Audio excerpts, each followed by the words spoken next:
Samajwadi party का नेता फैजाबाद का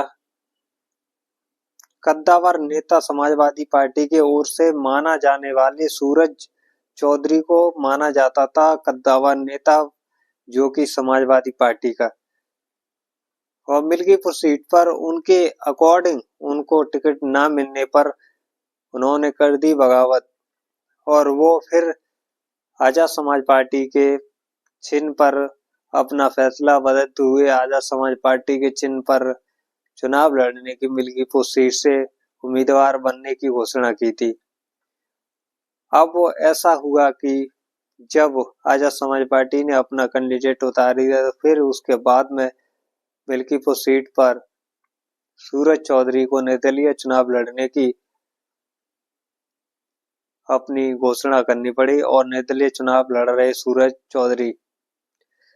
आपको बता दें कि मिल्कीपुर सीट पर बहुजन समाज पार्टी अपना कैंडिडेट उतारती है तो मिल्कीपुर सीट पर बहुत ज्यादा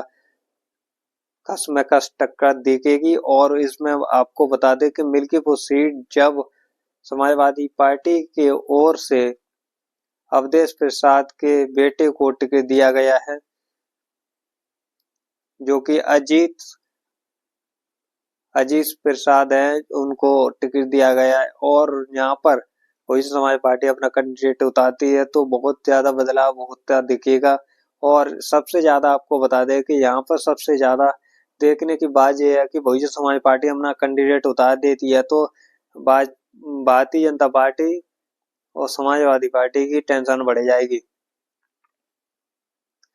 बहुजन समाज पार्टी का यहाँ पर सबसे ज्यादा आपको बता दें कि ये एससी सीट है, अनुसूचित जाति की सीट है, यहाँ पर ऐसी सीट है, यहाँ पर बहुजन समाज पार्टी की अच्छी पकड़ मानी जाने वाली सीट है ये, और इस पर बहुजन समाज पार्टी अपना प्रत्याशी उतार देती है तो सबसे ज्यादा चौंकाने वाले समीकरण बन सकते हैं, क्योंकि बहुजन समाज पार्टी के ऐसी सीटों पर अच्छा प्रभाव दिखता है और यहाँ पर पारसी समाज ज्यादा है, पासवान जो कि पारसी समाज ज्यादा है और ये बहुजन समाज पार्टी का कुछ पहले दौर में बहुजन समाज पार्टी का परंपरागत वोट माना जाता रहा है। बहुजन समाज पार्टी के और ये वोट अपनी भूमिका निभाता है और बहुजन समाज पार्टी को बरकरार अपनी उपस्थिति दर्ज कराता है और बहुजन समाज पार्टी को वोट देता है। आपको बता दें कि बहुजन समाज पार्टी जिस तरीके से गिरा उस तरीके से बहुजन समाज पार्टी ने बहुत दिन बाद उपचुनाव 2024 में यूपी के अंदर 9 सीटों पर लड़ने का फैसला किया। फिर भी बहुजन समाज पार्टी ने अपने 9 सीटों पर कैंडिडेट उतारे। उसके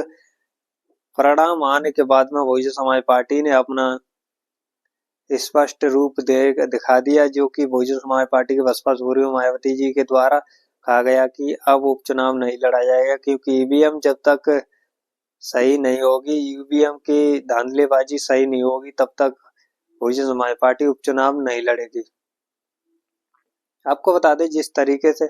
यहाँ भारतीय जनता पार्टी ने भी अपने कैंडिडेट उतार दिया है, चंद्रभान पासवान को अपना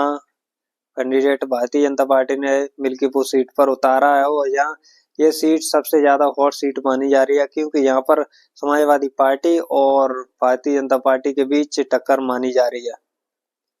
भारतीय जनता पार्टी और समाजवादी पार्टी के बीच चंद्रशेखर आजाद की उपलब्धि भी होती है। यहाँ पर जो चंद्रशेखर आजाद की आजाद समाज पार्टी काशीराम यहाँ पर अपने कैंडिडेट को उतारते हैं और फिर उसके बाद में बहुत ज्यादा समीकरण बदल सकते हैं, क्योंकि अनुसूचित जाति की यह सीट है, ऐसी सीट है, रिजर्व है, और इस पर जब ऐसी सीट पर जब ऐसी की ही पार्टी आजाद समाज पार्टी के कैंडिडेट उतरेगा तो यहाँ पर मुकाबला त्रिकोणीय बन सकता है, क्योंकि यहाँ पे सबसे ज्यादा पारसी समाज है, उसके बाद में यादव समाज है, फिर उसके बाद में अन्य जातियां भी आती है। इसमें बहुजन समाज पार्टी का भी अच्छा फोकस रहता जब बहुजन समाज पार्टी यहाँ पर का अपना कैंडिडेट उतार देती तो, लेकिन बहुजन समाज पार्टी ने अपना कैंडिडेट नहीं उतारा। आजाद समाज पार्टी यहाँ पर अपना कैंडिडेट उतार सकती है और आजाद समाज पार्टी के जिस तरीके से पहले घोषणा की गई थी कि जो सूरज चौधरी को कैंडिडेट बनाया जाएगा, सपा के बागी थे सूरज चौधरी और उनको कैंडिडेट बनाया जाता समाजवादी पार्टी की ओर से। जब वो कैंडिडेट सूरज चौधरी को बनाया जाता तो समाजवादी पार्टी जीत जाती। अब आजाद समाज पार्टी की ओर से घोषणा की गई थी सूरज चौधरी की और उनको कैंडिडेट बनाया जाता तो समाजवादी पार्टी का बहुत ज्यादा नुकसान होता दिखता। कांग्रेस ने यहाँ पर अपना कैंडिडेट उतारा नहीं, कांग्रेस ने जो कि समाजवादी पार्टी को समर्थन कर दिया है। इसी दौर में सबसे ज्यादा अब दिलचस्प विवाद यह है कि बहुजन समाज पार्टी ने यहाँ पर कैंडिडेट उतारा नहीं, कांग्रेस ने अपना कैंडिडेट उतारा नहीं, समाजवादी पार्टी और भारतीय जनता पार्टी के बीच कड़ी टक्कर मानी जा रही है। इसमें आजाद समाज पार्टी का भागीदारी अच्छी खासी होगी। जब वो यहाँ पर आजाद समाज पार्टी अपने कैंडिडेट को उतारती है तो भारतीय जनता पार्टी और समाजवादी पार्टी के बीच यहाँ टक्कर दिखेगी और त्रिकोणीय मुकाबला भी बन सकता है, क्योंकि यहाँ पर एक नए समीकरण भी बन सकते हैं और इसके बीच में आजाद समाज पार्टी अपनी बाजी मार सकती है।